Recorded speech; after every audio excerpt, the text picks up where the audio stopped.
ನಮಸ್ಕಾರ. ವಿಶೇಷ ನೇರ ಪ್ರಸಾರ ಕಾರ್ಯಕ್ರಮಕ್ಕೆ ಸ್ವಾಗತ. ನಾನು ಸುಷ್ಮಿತಾ ನಟರಾಜ್. ವೀಕ್ಷಕರೇ, ಇನ್ನೇನು ಧನುರ್ಮಾಸ ಕಳೆದು ಮಕರ ಸಂಕ್ರಾಂತಿ ಹಬ್ಬಕ್ಕೆ ನಾವೆಲ್ಲರೂ ಸಹ ಆಗಮಿಸ್ತಾ ಇದ್ದೀವಿ. ಇನ್ನೇನು ಒಟ್ಟಿನಲ್ಲಿ ಎಳ್ಳು ಬೆಲ್ಲ ತಿಂದು ಎಲ್ಲರೂ ಒಳ್ಳೆ ಮಾತಾಡಿ ಅಂತ ಹೇಳ್ತಾ, ಅದೇ ರೀತಿಯಾಗಿ ಇವತ್ತು ಮೂರು ಅನ್ನೋದು 2026ಕ್ಕೆ ಸಾಕಷ್ಟು ಒಳಿತನ್ನ ತಂದುಕೊಡುತ್ತೆ ಅಂತ ಈಗಾಗಲೇ ಕ್ರಿಸ್ಟಲ್ ಜ್ಯೋತಿಷದಲ್ಲಿ ಹೆಸರುವಾಸಿ ಪಡೆದಿರುವಂತಹ, ಕ್ರಿಸ್ಟಲ್ ಅಂದರೆ ಮಿತಾ ಅಂದರೆ ಕ್ರಿಸ್ಟಲ್ ಎಂದೇ ಪ್ರಸಿದ್ಧಿಯನ್ನು ಪಡೆದಿರುವಂತಹ ಮಿತಾ ಅವರು ಸಾಕಷ್ಟು ಬಾರಿ ಹೇಳಿದರು. ಅದೇ ರೀತಿಯಾಗಿ ಇವತ್ತು 12ನೇ ತಾರೀಕು 2+1 3 ಅನ್ನೋದು ಕೂಡಿಸಿದ್ರೆ ಬಂದೇ ಬರುತ್ತೆ. ಈ ದಿನ ಯಾವ ರೀತಿ ಇರುತ್ತೆ, ಈ 3 ಅನ್ನೋ ಸಂಖ್ಯೆಯಲ್ಲಿ ಯಾವೆಲ್ಲ ರೀತಿ ಒಳಿತನ್ನ ತಂದುಕೊಡುತ್ತೆ, ಇವೆಲ್ಲವನ್ನು ಸಹ ತಿಳಿಸ್ಕೊಡೋಕೆ ಅಂತ ಇವತ್ತು ನಮ್ಮ ಜೊತೆ ಇದ್ದಾರೆ ಕ್ರಿಸ್ಟಲ್ ಜ್ಯೋತಿಷದಲ್ಲಿ ಹೆಸರುವಾಸಿ ಪಡೆದಿರುವಂತಹ ಶ್ರೀಮತಿ ಮಿತಾ ಅವರು. ಮೊದಲಿಗೆ ಅವ್ರನ್ನ ಕಾರ್ಯಕ್ರಮಕ್ಕೆ ಬರ್ಮಾಡ್ಕೊಳ್ಳೋಣ. ಮೇಡಮ್, ಕಾರ್ಯಕ್ರಮಕ್ಕೆ ಸ್ವಾಗತ. ನಮಸ್ತೆ. ಎಸ್ ಮ್ಯಾಮ್, ನಾನು ಈಗಾಗಲೇ ಹೇಳಿದೆ, ಕ್ರಿಸ್ಟಲ್ ಜ್ಯೋತಿಷ್ಯ ಅಂದರೆ ನಿಮ್ಮ ಹೆಸರು ಸಾಕಷ್ಟು ಬಾರಿ ಕೇಳಿಬರುತ್ತೆ. ನಿಮ್ಮ ಹೆಸರು ಸಿಕ್ಕಾಪಟ್ಟೆ ಪ್ರಸಿದ್ಧಿಯನ್ನು ಸಹ ಪಡ್ಕೊಂಡಿದೆ. ಅದೇ ರೀತಿಯಾಗಿ ನೀವು ಈಗಾಗಲೇ ಹೇಳಿದ್ರಿ, ವರ್ಷದ ಪ್ರಾರಂಭದಿಂದನೂ ಹೇಳ್ತಾ ಇದ್ರಿ, ಡಿಸೆಂಬರ್ ತಿಂಗಳಿಂದನೂ ಹೇಳ್ತಾ ಬಂದ್ರಿ, 2026ಕ್ಕೆ 3 ಅನ್ನೋ ಸಂಖ್ಯೆ ಸಾಕಷ್ಟು ಒಳಿತನ್ನ ತಂದುಕೊಡುತ್ತೆ, ಒಳತಿದೆ ಅಂತ ಹೇಳ್ತಾ ಇದ್ರಿ. ಅದೇ ರೀತಿಯಾಗಿ ಈ 3 ಅನ್ನೋ ನಂಬರು ಇವತ್ತು ಅಂದರೆ 2+1 12ನೇ ತಾರೀಕು ಆಗಿರೋದ್ರಿಂದ ಅವೆರಡೂ ನಂಬರ್ನ ಕೂಡಿಸಿದ್ರೆ 3 ಅನ್ನೋ ಸಂಖ್ಯೆ ಬಂದೇ ಬರುತ್ತೆ. ಈ ನಂಬರ್ ಇವತ್ತಿನ ದಿನ ಯಾವ ರೀತಿ ಇದೆ ನೋಡಿ, 2026ಕ್ಕೆ 3 ಅನ್ನೋದು ಅತಿ ಹೆಚ್ಚು ಯೋಗ ಮತ್ತು ಪಾಸಿಟಿವ್ ಅಂದರೆ ಅದೃಷ್ಟವನ್ನು ತಂದುಕೊಡುವಂಥ ನಂಬರು. ಈ 2026ರ ಒಂದು ಕಿಂಗ್ ಮೇಕರ್ ಆಗುವಂಥ ನಂಬರು 3 ಅಂತ ಹೇಳ್ತಾ ಬಂದಿದೆ. ಸೊ ಅದೇ ರೀತಿ ಈ ವರ್ಷದ ತುಂಬ ಸೂಪರ್ ಡೂಪರ್ ಕ್ಲಿಕ್ ಮಾಡೋವಂಥ ನಂಬರೇ 3 ಆಗಿರುತ್ತೆ. ಅದರಲ್ಲಿ 12 ಅಂತ ಬಂದಾಗ ಇವತ್ತಿನ ಡೇಟ್ ಕೂಡ 12 ಆಗಿರುತ್ತೆ. ಆ 12 ಅಂತ ಬಂದಾಗ ಇವಾಗ 3 ಅಂತ ಬಂದಾಗ ಗುರುಗ್ರಹಕ್ಕೆ ಹೋಲಿಸ್ತೀವಿ. 3ರ ಕ್ವಾಲಿಟಿ ಬೇರೆ ಇರುತ್ತೆ, ಆದರೆ 12ರ ಒಂದು ಕ್ವಾಲಿಟಿ ವ್ಯಕ್ತಿತ್ವ ಬೇರೆ ಇರುತ್ತೆ. ಯಾಕಂದರೆ 3ನೇ ತಾರೀಕಲ್ಲಿ ಹುಟ್ಟಿರೋರ್ಗೂ 12ನೇ ತಾರೀಕಲ್ಲಿ ಹುಟ್ಟಿರೋರ್ಗೂ ಒಂದೇ ಕ್ಯಾರೆಕ್ಟ್ರ್ ಇರೋದಿಲ್ಲ, ಲಾಟ್ ಆಫ್ ಡಿಫ್ರೆನ್ಸ್ ಇರುತ್ತೆ. ಹೇಗಪ್ಪ ಅಂತಂದರೆ ನೋಡಿ, 3 ಅಂದರೆ ಸಿಂಗಲ್ 3, ಬಟ್ ಇದು 1, 2, 12 ಸೇರಿಸಿದಾಗ 3 ಬರುತ್ತೆ.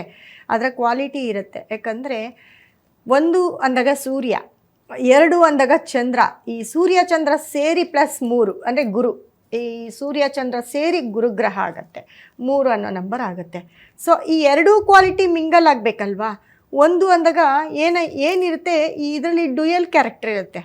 ಇವಾಗೇನು ಡಬಲ್ ಆ್ಯಕ್ಟಿಂಗ್ ಅಂತ ನಾವೇ ಹೇಳ್ತೀವಿ, ಆ ರೀತಿ. 1 ಅಂತ ಅಂದಾಗ ಸೂರ್ಯನ ಒಂದು ಕ್ವಾಲಿಟಿ ಇರುತ್ತೆ. ಅಂದರೆ ಈ 3ನೇ ತಾರೀಕಲ್ಲಿ ಹುಟ್ಟಿರೋರ ಒಂದು ಕ್ಯಾಟಗಿರಿ ಬೇರೆ, ಕ್ವಾಲಿಟಿ ಬೇರೆ. ಅದೇ ರೀತಿ ಈ 12ನೇ ತಾರೀಕಲ್ಲಿ ಹುಟ್ಟಿರೋ ಕ್ಯಾಟಗಿರಿ ಬೇರೆ. ಈ 21 ಕೂಡ ಇದೇ ಕ್ಯಾಟಗಿರಿ, 12, 21, 3, 31 ಒಂದೇ ಕ್ವಾಲಿಟಿ ಬರುತ್ತೆ. ಸೊ ಈ 12ನೇ ತಾರೀಕಲ್ಲಿ ಹುಟ್ಟಿರೋರಿಗೆ ಸೂರ್ಯನ ಒಂದು ನಾಯಕತ್ವದ ಗುಣ ಆಗಿರ್ಬೋದು, 2ನೇದು ಚಂದ್ರನ ಒಂದು ಮನಸ್ಕಾರಕ ಅಂತ ಅಂದಾಗ ಎಲ್ಲೋ ಒಂದು ಕಡೆ ಎಮೋಷ್ನಲ್ ಆಗೋದು, ಅಥವಾ ನೋಡಿದ ತಕ್ಷಣ ಅಟ್ರ್ಯಾಕ್ಷನ್ ಆಗೋದು, ಯಾರಿಗಾದರೂ ಸ್ಪಂದಿಸೋದು, ಇದು ಬರೀ 2ರ ಕ್ವಾಲಿಟಿ ಆಗಿರುತ್ತೆ. ಈ 1, 2 ಅಂತ ಅಂದಾಗ ಡಾಮಿನೇಟ್ ಮಾಡೋದು, ತುಂಬ ಸ್ಟ್ರಾಂಗ್ ಪರ್ಸನ್ನು, ಮತ್ತು ಎಲ್ಲೋ ಒಂದು ಕಡೆ ಕ್ವಾಲಿಟೀಸು ಅಂತಂದರೆ ಅಹಂ ಬಿಟ್ಟು ಎಲ್ಲೂ ನಡ್ಕೊಳ್ಳೋದಿಲ್ಲ, ಅಂದರೆ ಸ್ವಲ್ಪ ಅಹಂ ಇರುತ್ತೆ. 1 ಅನ್ನೋ ನಂಬರ್ಗೆ ಆ ಒಂದು ಕ್ವಾಲಿಟಿ ಜಾಸ್ತಿ ಇರುತ್ತೆ, ಸಿಂಗಲ್ 1 ಅಂತ ಬಂದಾಗ. ಅಂದರೆ ಅವರು ಒಂದು ರೂಲ್ಸು ರೆಗ್ಯುಲೇಷನನ್ನು ಪಾಲಿಸೋರಾಗಿರ್ಬೋದು. ಇವಾಗ ಮಿಲ್ಟ್ರಿ ಆಫೀಸರ್ಸ್ ಅಂತ ಹೇಳ್ತೀವಿ, ಇವರು ಮಿಲ್ಟ್ರಿ ಆಫೀಸರ್ಸ್ ನೋಡಿ, ಅವ್ರು ಹೇಳಿದ್ದೇ ರೂಲ್ಸು, ಅವ್ರು ಹೇಳಿದ್ದೇ ಅಂದರೆ ಆ ಪಂಕ್ಚುಯಾಲಿಟಿ ಏನಿರುತ್ತೆ, ಅವರು ಟೈಮ್ನ ಎಲ್ಲೂ ಬ್ರೇಕ್ ಮಾಡೋದಿಲ್ಲ. ಅಂದರೆ ಅವ್ರ ರೂಲ್ಸ್ನ ದಾಟಿ, ಲಿಮಿಟ್ಸ್ನ ದಾಟಿ ಎಲ್ಲೂ ಹೋಗೋದಿಲ್ಲ ಈ 1ನೇ ತಾರೀಕವರು. ಈ 2ನೇ ತಾರೀಕವ್ರು ಹೇಗಪ್ಪ ಅಂತಂದರೆ ಈ ಮನಸ್ಕಾರಕ ಅಂತ ಹೇಳ್ತೀವಿ, ನೋಡಿದ ತಕ್ಷಣ ಎಮೋಷ್ನಲ್ ಆಗೋದು, ಈ ಒಂಥರ ಹೆಂಗಸ್ರು ಮನಸ್ಸು ಥರ, ಹೌದು ಹೌದಾ ಆಯಿತು ಬಿಡು ಅಂತ ಎಲ್ಲೋ ಒಂದು ಕಡೆ ಸೋತ್ ಬಿಡೋದು, ಅಥವಾ ಹಿಂದೆ ಇದ್ಕೊಂಡು ಎಲ್ಲೋ ಹೆಲ್ಪ್ ಮಾಡೋದು, ಈ ಥರ ಒಂದು ಗುಣ 2ನೇ ತಾರೀಕವ್ರಿರುತ್ತೆ. ಈ 1 ಮತ್ತು 2 ಇದ್ರ ಬಗ್ಗೆ ಮಾತಾಡ್ತಾ ಹೋಗೋಣ. ಒಂದು ಕಾಲ್ ಇದೆ, ಅದನ್ನು ತಗೋಣ. ಆಯಿತು. ಹಲೋ. ಹಲೋ, ನಮಸ್ತೆ ಮೇಡಮ್, ಎಲ್ಲಿಂದ ಕರೆ ಮಾಡ್ತಾ ಇರೋದು? ಮ್ಯಾಮ್, ನಿಮ್ಮ ವಾಯ್ಸ್ ಸ್ವಲ್ಪ ಬ್ರೇಕ್ ಆಗ್ತಾ ಇದೆ, ನೆಟ್ವರ್ಕ್ ಇರುವಂತ ಪ್ಲೇಸಿಗೆ ಬಂದು ಮಾತಾಡ್ತೀರಾ? ನನ್ನ ಹೆಸರು ಸರಸ್ವತಿ ಅಂತ, ಬೆಂಗಳೂರಿಂದ. ಸರಸ್ವತಿ ಅಂತ. ಯಾರ ಬಗ್ಗೆ ಕೇಳಬೇಕಿತ್ತು? ನನ್ನ ಬಗ್ಗೆನೇ ಮೇಡಮ್. ನೀವು ಹುಟ್ಟಿರುವಂತ ದಿನಾಂಕ ಮತ್ತೆ ಸಮಯ ಹೇಳಿ. 1/8/1986. 1/8/1986. ನೀವು ಹುಟ್ಟಿರುವಂತ ಸಮಯ ಬೆಳಿಗ್ಗೆ 4:30.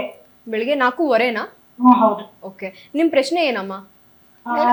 ಈ ವರ್ಷ ಹೇಗಿದೆ, ಮುಂದಿನ ಫ್ಯೂಚರ್ ಹೇಗಿದೆ ಅಂತ ತಿಳ್ಕೊಬೇಕಿತ್ತು. ನಮ್ದು ಸ್ಟೋರ್ ಇದೆ, ಪ್ರಾವಿಷನ್ ಸ್ಟೋರ್. ನಾನು ಅಲ್ಲೇ ಕೆಲಸ ಮಾಡ್ತಾ ಇದ್ದೀನಿ. ಓಕೆ, ಮೇಡಮ್ ಅವರಿದ್ದಾರೆ, ಮಾತಾಡಿ. ಮೇಡಮ್ ನಮಸ್ತೆ. ಮೇಡಮ್ ನಮಸ್ತೆ. ನಮಸ್ತೆ ಮೇಡಮ್. ಮಂಗಳೂರಿಂದ ಮಾತಾಡ್ತಾ ಇದ್ದೀರಾ? ಇಲ್ಲ, ಬೆಂಗಳೂರು. ಬೆಂಗಳೂರು. ಓಕೆ ಮೇಡಮ್, ಎಲ್ಲಿಂದ ಬೆಂಗಳೂರಲ್ಲಿ? ಸರ್ಜಾಪುರ ರೋಡ್. ಓಕೆ, ನಮ್ಮ ಕಾರ್ಯಕ್ರಮ ನೋಡ್ತಾ ಇದ್ದೀರಾ? ಪ್ರತಿದಿನ ನೋಡ್ತೀನಿ ಮೇಡಮ್. ಗ್ಯಾರಂಟಿ ಟಿವಿ ಕೂಡ ನೋಡ್ತೀನಿ. Thank you madam. ಏನು ಹೇಳಬೇಕಿತ್ತು, ಏನು ನಿಮ್ಮ ಪ್ರಶ್ನೆ ಏನು ಮೇಡಮ್? ಮತ್ತೆ ನೀವು ಈ ವರ್ಷ ಹೇಗಿದೆ, ಮತ್ತೆ ಫ್ಯಾಮಿಲಿ ಲೈಫ್, ಮುಂದಿನ ಲೈಫ್, ಜೀವನ ಎಲ್ಲ ಹೇಗಿದೆ, ಚೆನ್ನಾಗಿರ್ತೀವ? ಏನು ಮಾಡ್ತಾ ಇದ್ದೀರಾ ಮೇಡಮ್ ನೀವು? ಪ್ರಾವಿಷನ್ ಸ್ಟೋರ್ ಇದೆ ನಮ್ದು. ನಾನು ಕೆಲಸ ಮಾಡ್ತೀನಿ ಅಂದ್ರೆ ನಮ್ಮ ಹಸ್ಬೆಂಡ್ ಕೆಲಸ. ಓಕೆ ಮೇಡಮ್, ನಿಮ್ಮದು ವೃಷಭ ರಾಶಿ ರೋಹಿಣಿ ನಕ್ಷತ್ರ ಬರುತ್ತೆ. ಹೇಳಿ ಮೇಡಮ್. ಪ್ರಾವಿಷನ್ ಸ್ಟೋರಲ್ಲಿ ನೀವು ಇರ್ತೀರಾ? ಹೌದು, ನಾನು ಇರ್ತೀನಿ. ಓಕೆ ಮೇಡಮ್, ನೋಡಿ 2013ರಿಂದ 2029 ನಿಮಗೆ ಗುರುದಶೆ ನಡೀತಾ ಇದೆ. ಸೊ ನಿಮ್ಮ ಲಗ್ನ ಬಂದು ಮಿಥುನ ಲಗ್ನ ಆಗಿರುತ್ತೆ. ಆದರೆ ನಿಮಗೆ ಗುರು ಬಂದು 9ನೇ ಮನೇಲಿ ಇರ್ತಾರೆ. ಗುರು 9ನೇ ಮನೇಲಿದ್ದು ಗುರು ದಶನೇ ನಡೀತಾ ಇದೆ ಇವಾಗ. ಪ್ರೆಸೆಂಟು ನಿಮಗೆ ಗುರುದಶೆ ನಡೀತಿದೆ. ಸೊ ಅದು 2029 ಇರುತ್ತೆ. ನೆಕ್ಸ್ಟ್ ನಿಮಗೆ ಶನಿ ದಶೆ ಬರುತ್ತೆ. ನೋಡಿ ಅಮ್ಮ, ನಿಮ್ಮ ಲಗ್ನಕ್ಕೆ ನಿಮಗೆ ಚಂದ್ರ ಕೆಟ್ಟಿದ್ದಾನೆ. ಅಂದರೆ ನೀವು ಇರೋ ಜಾಗದಲ್ಲಿ ನಿಮಗೆ ಚಂದ್ರ ನಿಮಗೆ ತುಂಬ ಅಂಥ ಫೇವರ್ ಆಗಿ ಏನಿಲ್ಲ. ಅಂದರೆ ನಿಮ್ಮ ಮನಸ್ಥಿತಿ ಆವಾಗವಾಗ ಕೆಡಿಸ್ತಾ ಇರ್ತಾನೆ, ಅಥವಾ ನಿಮ್ಮ ಮನಸ್ಸು ಎಲ್ಲೋ ಒಂದು ಕಡೆ ಯಾರಿಗಾದ್ರೂ ಹೆಲ್ಪ್ ಮಾಡಬೇಕು ಅಂತ ಹೋಗ್ತೀರಾ, ಅಲ್ಲಿ ಎಲ್ಲೋ ನಿಮಗೆ ಮೋಸ ಆಗೋದು, ಈ ಥರ ಒಂದು ಆಗ್ತಾ ಇರುತ್ತೆ. ಮತ್ತು ನಿಮ್ಮ ಪರ್ಟಿಕ್ಯುಲರ್ ಪ್ರಶ್ನೆ ಮುಂದಿನ ಹಣಕಾಸಿನ ಸಮಸ್ಯೆ, ಮತ್ತೆ ಮುಂದಿನ ಲೈಫ್ ಹೆಂಗಿರುತ್ತೆ ಫ್ಯಾಮಿಲಿ ಲೈಫು. ಓಕೆ ಮೇಡಮ್, ನಿಮ್ಮ ಲಗ್ನಕ್ಕೆ ಸಪ್ತಮದಲ್ಲಿ ಕುಜ ಇರ್ತಾನೆ. ಸಪ್ತಮಾಧಿಪತಿ ಗುರು ಬಂದು ನಿಮಗೆ 9ನೇ ಮನೇಲಿ ಇರ್ತಾರೆ. ಸೊ ಹಾಗಾಗಿ ನಿಮ್ಮ ಹಸ್ಬೆಂಡ್ ಇದ್ದಾರೆ, ಅವರು ನಿಮಗೆ ನಿಮ್ಮ ಹಸ್ಬೆಂಡ್ಗಿಂತ ನಿಮಗೆ ಒಂದು ಕೇರ್ ಟೇಕರ್ ಆಗಿ, ಅಂದರೆ ನಿಮಗೆ ತಂದೆ ಸ್ಥಾನದಲ್ಲಿ ಇಟ್ಕೊಂಡು ನಿಮ್ಮ ಎಲ್ಲ ಜವಾಬ್ದಾರಿಗಳು ಕೂಡ ಅವ್ರು ತೊಗೊಂಡಿರ್ತಾರೆ. ಬಟ್ ನೀವು ಕೂಡ, ಯಾಕಂದರೆ ನೀವು ಕೂಡ ಸಪ್ತಮಾಧಿಪತಿ ಗುರು 9ನೇ ಮನೇಲಿ ಇರೋದ್ರಿಂದ ಎಲ್ಲ ಒಂದು ಕಡೆ ಅವರ ಹಿಡಿತದಲ್ಲೇ ಇರಬೇಕು ಅನ್ನೋದು ಇರುತ್ತೆ. ಅಂದರೆ ಇವಾಗ ಒಂದು ಕಡೆ ಏನಾಗುತ್ತೆ ಅಂತಂದರೆ ಹಸ್ಬೆಂಡ್ ಆ್ಯಂಡ್ ವೈಫು ಫ್ರೆಂಡ್ಸ್ ಥರ ಇರ್ತಾರೆ. ಆದರೆ ನಿಮ್ಮಲ್ಲಿ ಹಂಗಿಲ್ಲ. ನಿಮಗೆ ಅವ್ರಿಗೂ ನಿಮಗೂ ಏಜ್ ಏನಾದರೂ ಡಿಫ್ರೆನ್ಸ್ ಇದೆಯಾ? ಅವರು ಯಾವಾಗ್ಲೂ ಈ ಒಂಥರ, ಇವಾಗ ನಮಗೆ ತಂದೆ ಹೇಗೆ ಪ್ರೊಟೆಕ್ಟ್ ಮಾಡ್ತಾರೆ ನೋಡಿ, ಹೌದು ಇಲ್ಲಿಗೆ ಹೋಗು, ಇಲ್ಲಿಗೆ ಬಾ, ಇದು ಒಳ್ಳೆಯದು, ಇದು ಕೆಟ್ಟದ್ದು ಅಂತ ಯಾವ ರೀತಿ ಹೇಳ್ತಿರ್ತಾರೆ ಆ ರೀತಿ ಹೇಳ್ತಿರ್ತಾರೆ. ಆದರೆ ನೀವು ಕೂಡ ಅದೇ ರೀತಿ ನೀವು ಅವ್ರಿಗೆ ಸಪೋರ್ಟಿವ್ ಆಗಿರ್ತೀರ ಅಂತ ಹೇಳುತ್ತೆ. ಮತ್ತು ನಿಮ್ಮ ಒಂದು ಜಾತಕದಲ್ಲಿ ರಾಹು ತುಂಬ ಚೆನ್ನಾಗಿದ್ದಾನೆ. ರಾಹು ಬಂದು 11ನೇ ಮನೇಲಿದ್ದಾನೆ. ರಾಹು ತುಂಬ ಯೋಗವನ್ನೇ ಕೊಡ್ತಾನೆ. ನಿಮ್ಮ ಬಿಸ್ನೆಸ್ ಅಂತ ಬಂದಾಗ ನಿಮ್ಮ ಮನೇಲಿ ಯಾರಾದರೂ ಗೌರ್ಮೆಂಟ್ ಜಾಬು?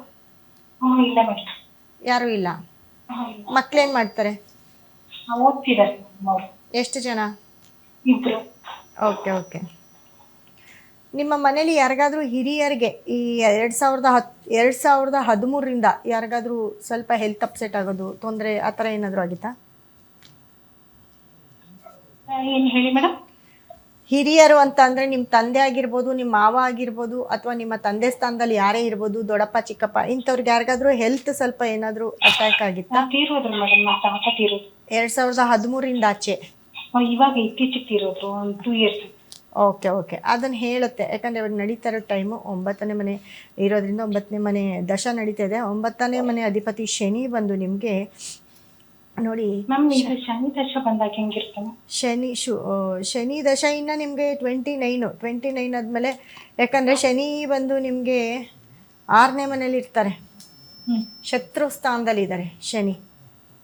ಹಾಗಾಗಿ ನಿಮಗೆ ಶನಿ ದಶ ಬಂದಾಗ ಸ್ವಲ್ಪ ಶತ್ರುಗಳು ಜಾಸ್ತಿ ಆಗ್ಬೋದು. ಮತ್ತು ಯಾವುದೇ ಒಂದು ಕೆಲಸ ಕಾರ್ಯದಲ್ಲಿ ಖಂಡಿತವಾಗ್ಲೂ ಸ್ವಲ್ಪ ಸೋಲನ್ನು ನೀವು ನೋಡಬೇಕಾಗತ್ತೆ. ಮತ್ತು ಫ್ರೆಂಡ್ ಸರ್ಕಲಲ್ಲೂ ಕೂಡ, ಅಥವಾ ನಿಮಗೆ ತುಂಬ ಬೇಕಾಗಿರೋರೆ ನಿಮಗೆ ಆಪೋಸಿಟ್ ಆಗ್ಬೋದು. ಈ 6ನೇ ಮನೆ ಶನಿ ದಶೆ ನಡಿಬೇಕಾದ್ರೆ ತುಂಬ ಕೇರ್ಫುಲ್ಲಾಗಿರ್ಬೇಕಾಗತ್ತೆ. ಅದಕ್ಕೆ ನೀವು ಪರಿಹಾರ ಮಾಡ್ಕೊಳ್ಬೇಕಾಗತ್ತೆ. ಸೊ ನಮ್ಮ ಒಂದು ಆಫೀಸ್ ನಂಬರ್ಗೆ ಕರೆ ಮಾಡಿ, ಖಂಡಿತವಾಗ್ಲೂ ನಿಮಗೆ ಶನಿಗೆ ಸಂಬಂಧಪಟ್ಟಿರುವಂಥ ಸ್ಟೋನು, ಇವಾಗ ಒಂದು ಕನಕ ಪುಷ್ಯರಾಗಿ ಆಗಿರ್ಬೋದು, ಗುರುಗೆ ಸಂಬಂಧಪಟ್ಟಂಥ ಒಂದು ಸ್ಟೋನು ನಿಮ್ಮ ಒಂದು ಸ್ಟೋರಲ್ಲಿ ಇಟ್ಕೊಳ್ಳಿ. ಖಂಡಿತ ನಿಮ್ಗೆ ಒಳ್ಳೇದಾಗುತ್ತೆ. ಯಾಕಂದರೆ ಈ ವರ್ಷದ ಲಕ್ಕಿ ಅಂದರೆ ಗುರುನೇ, ಅದೃಷ್ಟ ತಂದ್ಕೊಡೋನು ಗುರುನೇ ಆಗಿರ್ತಾನೆ. ನಂಬರ್ ಕೂಡ ಅದೇ ಆಗಿರುತ್ತೆ. ಈ ವರ್ಷದ ತುಂಬ ಲಕ್ ಸ್ಟೋನನ್ನು ನಿಮ್ಮ ಅಂಗಡಿಯಲ್ಲಿ ಇಟ್ಕೊಳ್ಳಿ. ಒಳ್ಳೇದಾಗಲಿ. ಸರಿ ಮೇಡಮ್, ಥ್ಯಾಂಕ್ ಯು. ಓಕೆ. ವೀಕ್ಷಕರೇ, ನಿಮ್ಮೆಲ್ಲ ಕಷ್ಟ ಸಮಸ್ಯೆಗಳಿಗೆ ಪರಿಹಾರ ಬೇಕು ಅಂತ ಅಂದರೆ ನಿಮ್ಮ ಸ್ಕ್ರೀನ್ ಮೇಲೆ ಡಿಸ್ಪ್ಲೇ ಆಗ್ತಾ ಇರುವಂತಹ 8197676666 ಈ ಸಂಖ್ಯೆಗೆ ಈಗಲೇ ಕರೆ ಮಾಡಿ ನಿಮ್ಮೆಲ್ಲ ಸಮಸ್ಯೆಗಳಿಗೆ ಪರಿಹಾರ ಪಡ್ಕೊಳ್ಳಿ. ಅದೇ ರೀತಿಯಾಗಿ ಫೇಸ್ಬುಕ್ ಲೈವ್ ಕೂಡ ಹೋಗ್ತಾ ಇದೆ, ಅಲ್ಲೂ ಸಹ ನೀವು ಕಮೆಂಟ್ ಮಾಡ್ಬೋದು. ನೀವು ಕೊಡುವಂತಹ ಡೇಟ್ ಆಫ್ ಬರ್ತ್ ಮೇಲೆ ನಿಮ್ಮ ಪ್ರಶ್ನೆಗಳಿಗೆ ಉತ್ತರವನ್ನು ಕೊಡ್ತಾ ಹೋಗ್ತೀವಿ. ಎಸ್ ಮ್ಯಾಮ್, ಇನ್ನು 12ನೇ ತಾರೀಕು ಮತ್ತು 21ನೇ ತಾರೀಕು, 30ನೇ ತಾರೀಕು ಮತ್ತೆ 3ನೇ ತಾರೀಕು ಈ ದಿನ ಹುಟ್ಟಿದವರಿಗೆ 2026 ಯಾವ ರೀತಿ ಇದೆ ಅಂತ ಮಾತಾಡ್ತಾ ಇದ್ವಿ. ಕ್ವಾಲಿಟಿ ಹೇಳ್ತಾ ಇದ್ದೆ ನಾನು. ಸೊ ನೋಡಿ, ಇವಾಗ 1, 2 ಅಂತ ಬಂದಾಗ ಅದು ಡಿಫ್ರೆಂಟ್ ಕ್ವಾಲಿಟಿ ಅಂತ ಅಂದೆ. 3 ಅನ್ನೋರು ಏನು ಗೊತ್ತಾ, ಸರ್ಕಲ್ ಹಾಕೊಳ್ಳಲ್ಲ ಅವರು. 3ನೇ ತಾರೀಕು ಹುಟ್ಟಿರೋರು ಗುರುಗ್ರಹಕ್ಕೆ. ಗುರು ಅಂತ ಬಂದಾಗ ಎಲ್ರೂ ಹೋಗಿ ಮಾತಾಡ್ಸೋದು. ಇವಾಗ ಟೀಚರು, ನಮ್ಮ ಒಂದು ಗುರುಗಳು ಏನು ಮಾಡ್ತಾರೆ, ಎಲ್ಲರೂ ಬೇಕು, ಎಲ್ಲ ಸ್ಟೂಡೆಂಟ್ಸು ಬೇಕು, ಎಲ್ಲರೂ ಬೇಕು. ಅದೇ ಒಂದು ಗುರುವರಿಯರು ಏನಿರ್ತಾರೆ, ಅವ್ರಿಗೆ ಒಂದು ಪ್ರವಚನ ಕೊಡೋದೇ ಅವ್ರದ್ದಾಗಿರುತ್ತೆ. ಯಾರನ್ನ ಒಬ್ಬರನ್ನ ಮಾತಾಡ್ಸೋದು, ಅವ್ರ ಬಗ್ಗೆ ಹೆಚ್ಚೆಚ್ಚು ಮಾಹಿತಿ ಕೊಡೋದು. ಈ ಗುರುಗಳೇನು ಮಾಡ್ತಾರೆ, ಅವರ ಕೆಲಸ ಅದೇ ಆಗಿರುತ್ತೆ. ಅವರಾಗಿ ಮಕ್ಕಳಿಗೆ ಏನಾದರೂ ಕಲಿಸ್ಬೇಕು ಅಂತಂದರೆ ಅವ್ರಿಗಿಂತ 10 ಪಟ್ಟು ಇವ್ರು ಮಾತಾಡಿರ್ತಾರೆ. ಅದೇ ರೀತಿ 3ನೇ ತಾರೀಕು ಸಿಂಗಲ್ 3 ಅಂತ ಬಂದಾಗ ಅವ್ರಿಗೆ ಸರ್ಕಲ್ ಇರಲ್ಲ, ಎಲ್ಲೇ ಮೀರಿ ಮಾತಾಡಿರ್ತಾರೆ. ತುಂಬ ಮಾತಾಡೋದು ಅಥವಾ ತುಂಬ ಅಡ್ವೈಸ್ ಕೊಡೋದು, ಇದೆಲ್ಲವೂ 3ನೇ ತಾರೀಕು ಅವರ ಒಂದು ಕ್ವಾಲಿಟಿ ಆಗಿರುತ್ತೆ. ಅದೇ 12ನೇ ತಾರೀಕು ಅಂತ ಬಂದಾಗ 1 ಮತ್ತು 2. 1 ಅಂತ ಅಂದಾಗ ಎಷ್ಟು ಬೇಕೋ ಅಷ್ಟು ಮಾತು, ಅಂದರೆ ಅವರ ಒಂದು ಏನಿರುತ್ತೆ, ಅವರ ಈಗೋ ಬಿಟ್ಟು ಅವ್ರು ಈಚೆ ಬರೋದಿಲ್ಲ 1ನೇ ತಾರೀಕವರು. ಇದ್ರ ಜೊತೆ ತುಂಬ ಸಾಫ್ಟ್ನೆಸ್ ಆಗಿರೋ 2 ಕೂಡ ಸೇರ್ಕೊಂಡಿರುತ್ತೆ. ಈ 2 ಸೇರಿಕೊಂಡಾಗ ಏನೇ ಕೆಲಸ ಮಾಡೋಕ್ಕೋದ್ರೂ ಈ ಒಂದು ಇದನ್ನು ಕಂಟ್ರೋಲ್ ಮಾಡ್ತಿರುತ್ತೆ. ತುಂಬ ಎಮೋಷ್ನಲ್ ಆಗಿ ಹೋಗೋಕ್ಕೆ ಬಿಡೋದಿಲ್ಲ. 1 ಅನ್ನೋದು ಅಲ್ಲಿ ಜೊತೇಲಿ ಇರೋದ್ರಿಂದ ಕಂಟ್ರೋಲ್ ಮಾಡುತ್ತೆ. ಅಂದರೆ ಎಷ್ಟು ಬೇಕೋ ಅಷ್ಟು ಏನಾದರೂ ಮಾಡಿದರೆ ಅದನ್ನು ಅವರು ರೀಚ್ ಮಾಡ್ತಾರೆ. ಮತ್ತು ಅವ್ರಿಗದು ತಗಲ್ಬೇಕು, ಇವರೇ ಮಾಡಿದ್ದು ಅಂತ ಯಾರಾದರೂ ಒಬ್ಬರು ಹೇಳೋರು ಇರಬೇಕು. ಅದೇ ರೀತಿ ಇವರು ಎದುರುಗಡೆ ಮಾಡಿಲ್ಲ ಅಂದರೂ ಇಂಡೈರೆಕ್ಟಾಗಾದರೂ ಅವ್ರಿಗೆ ಏನಾದರೂ ಒಂದು ಮಾಡಿ ತೀರ್ತಾರೆ. ಹಾಗೆ ಅಂದರೆ ಸಹಾಯ ಆಗಿರ್ಬೋದು ಅಥವಾ ಏನೋ ಒಂದು ಕೆಲಸ ಆಗಿರ್ಬೋದು. ಈ ರೂಲ್ಸು ರೆಗ್ಯುಲೇಷನ್ಸ್ನ ಪಾಲಿಸ್ತಾರೆ. ಈ 13 ಅನ್ನೋ ನಂಬರ್ಗೆ ಈ ಕ್ವಾಲಿಟಿ ಇರುತ್ತೆ, 12 ಅನ್ನೋ ನಂಬರ್ಗೆ ಈ ಕ್ವಾಲಿಟಿ ಅತಿ ಹೆಚ್ಚಿರುತ್ತೆ. ಸೊ ಈ ವರ್ಷದ ತುಂಬ ಲಕ್ಕಿಯೆಸ್ಟ್ ನಂಬರು 3 ಅಂತ ಹೇಳಿದೆ. ಅದೇ ರೀತಿ 12ನೇ ತಾರೀಕು ಅವ್ರಿಗೆ ನೋಡಿ, ನಿಮ್ಮ ವೆಹಿಕಲ್ ನಂಬರು, ಮೊಬೈಲ್ ನಂಬರು, ನಿಮ್ಮ ಮನೆ ನಂಬರು ಅಥವಾ ನಿಮ್ಮ ಅಕೌಂಟ್ ನಂಬರ್ ಆಗಿರ್ಬೋದು, ಇವೆಲ್ಲವೂ ಕೂಡ ನೀವು ತುಂಬ 9ಗೆ ಟ್ಯೂನ್ ಮಾಡ್ಕೊಳ್ಬೇಕಾಗುತ್ತೆ. ಯಾರೆಲ್ಲ 3ನೇ ತಾರೀಕು 12ನೇ ತಾರೀಕು ಹುಟ್ಟಿರ್ತೀರಾ ಇವ್ರಿಗೆಲ್ಲರಿಗೂ ಕೂಡ ನಿಮ್ಮ ಒಂದು ಮೊಬೈಲ್ ನಂಬರಲ್ಲಿ 9 ಎಂಡ್ ಆದರೆ ಸಿಕ್ಕಾಪಟ್ಟೆ ಪಾಸಿಟಿವ್. ನಿಮ್ಮ ನಂಬರ್ಗಳು ನೀವು ಚೆಕ್ ಮಾಡ್ಕೊಳ್ಳಿ. ಈ ವರ್ಷದ ಲಕ್ಕಿಯೆಸ್ಟ್ ನಂಬರ್ 3 ಆಗಿರುತ್ತೆ. ಆದರೆ 3 ಅನ್ನೋ ನಂಬರು ಎಲ್ಲೂ ಎಂಡ್ ಆಗಬಾರ್ದು. ಫೋನಲ್ಲಾಗಲಿ, ನಿಮ್ಮ ಮೊಬೈಲ್ ನಂಬರಲ್ಲಾಗಲಿ, ನಿಮ್ಮ ಮನೆ ನಂಬರಲ್ಲಾಗಲಿ, ನಿಮ್ಮ ಬ್ಯಾಂಕ್ ಅಕೌಂಟ್ ಪಿನ್ ನಂಬರಲ್ಲಾಗಿರಲಿ ಅಥವಾ ನಿಮ್ಮ ವೆಹಿಕಲ್ ನಂಬರ್ ಆಗಿರಲಿ, ಇಲ್ಲಿ 3 ಅನ್ನೋ ನಂಬರ್ ಎಂಡ್ ಆಗಿದ್ರೆ ಇದರಷ್ಟು ವರ್ಸ್ಟ್ ಇನ್ಯಾವುದೂ ಇಲ್ಲ. ಯಾಕಂದರೆ ಈ ವರ್ಷದ ತುಂಬ ಲಕ್ಕಿ ನಂಬರ್ 3 ಆಗಿರುತ್ತೆ. ವ್ಯಕ್ತಿತ್ವ 3ನೇ ತಾರೀಕಲ್ಲಿ ಹುಟ್ಟಿರೋರಿಗೆ ತುಂಬ ಪಾಸಿಟಿವು, ತುಂಬ ಅವರು ಏನಾದರೂ ಅಚೀವ್ ಮಾಡ್ಬೋದು. ಆದರೆ ಅವರ ಒಂದು ಪರ್ಸ್ನಲ್ ನಂಬರ್ಸು 3ರಲ್ಲಿ ಎಂಡ್ ಆಗಿರಬಾರ್ದು. ಅದು ನಿಮಗೆ ನೆಗೆಟಿವ್ನ ತಂದುಕೊಡುತ್ತೆ. ಯಾವುದಪ್ಪ ನಿಮಗೆ ತುಂಬ ಪಾಸಿಟಿವ್ ತಂದುಕೊಡೋ ನಂಬರು ಅಂತ ಅಂದರೆ 2 ಅನ್ನೋ ನಂಬರು ಎಂಡ್ ಆಗಿರೋದಕ್ಕಿಂತ 6 ಅನ್ನೋ ನಂಬರ್ ಎಂಡ್ ಆಗಬೇಕು. ಈ ವರ್ಷದ ತುಂಬ ನೆಗೆಟಿವ್ ನಂಬರ್ 6 ಆಗಿರುತ್ತೆ. ಆದರೆ ನಮ್ಮ ವೆಹಿಕಲು, ಫೋನ್ ನಂಬರು, ನಮ್ಮ ಮನೆ ನಂಬರು, ಇಲ್ಲಿ ಎಲ್ಲ ಒಂದು ಕಡೆ 26, 46, 36 ಮತ್ತು 9, ಈ 9 ಅನ್ನೋ ನಂಬರ್ ಎಂಡ್ ಆಗಿದೆ. 39 ಆಗಿರ್ಬೋದು, 36 ಆಗಿರ್ಬೋದು. ಈ ಒಂದು ನಂಬರ್ಗಳಲ್ಲಿ ಎಂಡ್ ಆಗಿದ್ರೆ ಅತಿ ಹೆಚ್ಚು 9 ಅನ್ನೋ ನಂಬರು, ನಿಮ್ಮ ಫೋನು, ನಿಮ್ಮ ಮನೆ, ನಿಮ್ಮ ಒಂದು ಬ್ಯಾಂಕ್ ಅಕೌಂಟು, ಇದರಲ್ಲಿ 9 ಅನ್ನೋ ನಂಬರ್ ಬಂದಿದ್ರೆ ಸಿಕ್ಕಾಪಟ್ಟೆ ಪಾಸಿಟಿವ್, ಸಿಕ್ಕಾಪಟ್ಟೆ ಯೋಗವನ್ನು ನೋಡ್ತೀರಾ. ಹಾಗಾಗಿ ಏನಪ್ಪ, ನಾನು 3ನೇ ತಾರೀಕಲ್ಲಿ ಹುಟ್ಟಿದೆ, ನನಗೆ 6 ಅನ್ನೋದು ಡೇಂಜರಸ್ ನಂಬರು, ಇವರು 6ಅನ್ನೇ ಹೇಳ್ತಿದ್ದಾರಲ್ಲಂತ. ಅದಲ್ಲ, ನಮ್ಮ ಬಿಸ್ನೆಸ್ ನಂಬರ್ ಬಂದು 6 ಆಗಿರುತ್ತೆ. ಸೊ ಈ ವರ್ಷದ ನೆಗೆಟಿವ್ ನಂಬರ್ ಅದೇ ಆಗಿರುತ್ತೆ. ಆದರೆ 6ನೇ ತಾರೀಕಲ್ಲಿ ಹುಟ್ಟಿರೋರಿಗೆ ನೆಗೆಟಿವ್ ಆಗುತ್ತೆ. 6ನೇ ತಾರೀಕಲ್ಲಿ ಹುಟ್ಟಿರೋರು ಲಾಸ್ ಆಗ್ಬೋದು. ಆದರೆ 6 ಅನ್ನೋದು ಎಲ್ಲೆಲ್ಲಿ ಪಾಸ್ ಆಗಿರುತ್ತೋ ಅಲ್ಲೆಲ್ಲ ಕ್ಲಿಕ್ ಆಗ್ತೀರಾ. ಸೊ ಹಾಗಾಗಿ ಭಯ ಬೀಳಬೇಕಾಗಿರೋದಿಲ್ಲ. ಎಲ್ಲಿ ಯಾರ ವೆಹಿಕಲ್ ನಂಬರಲ್ಲಿ 6 ಅನ್ನೋದಿರುತ್ತೋ ಅವರೆಲ್ಲರೂ ತುಂಬ ಚೆನ್ನಾಗಿ ಈ ವರ್ಷ ಅಚೀವ್ ಮಾಡ್ತೀರಾ. ಈ 3 ಅನ್ನೋದು 6ಗೆ ಕಾಂಪಿಟೇಟರ್ ಆಗಿರುತ್ತೆ. ಸೊ ಈ 3 ಅನ್ನೋದು ಕಾಂಪಿಟೇಟ್ ನಂಬರ್ನ ತುಂಬ ಪಾಸಿಟಿವ್ ಮಾಡಿಕೊಡುತ್ತೆ. ಅಂದರೆ ನೆಗೆಟಿವ್ ಸೇರಿದಾಗ ಪಾಸಿಟಿವ್ ಆಗುತ್ತೆ. ಕೆಲವೊಂದು ಸತಿ ನೋಡಿದ್ದೀರಾ, ಮೈನಸ್ ಸೇರಿದಾಗ ಪ್ಲಸ್ ಆಗೋದು. ಅದೇ ರೀತಿ ಈ ವರ್ಷದ ತುಂಬ ಲಕ್ಕಿಯೆಸ್ಟ್ ನಂಬರು 3, 12, 21, 30ನೇ ತಾರೀಕಲ್ಲಿ ಹುಟ್ಟಿರೋರು ಅತಿ ಹೆಚ್ಚು 9ಅನ್ನು ಫಾಲೋ ಮಾಡಬೇಕಾಗುತ್ತೆ.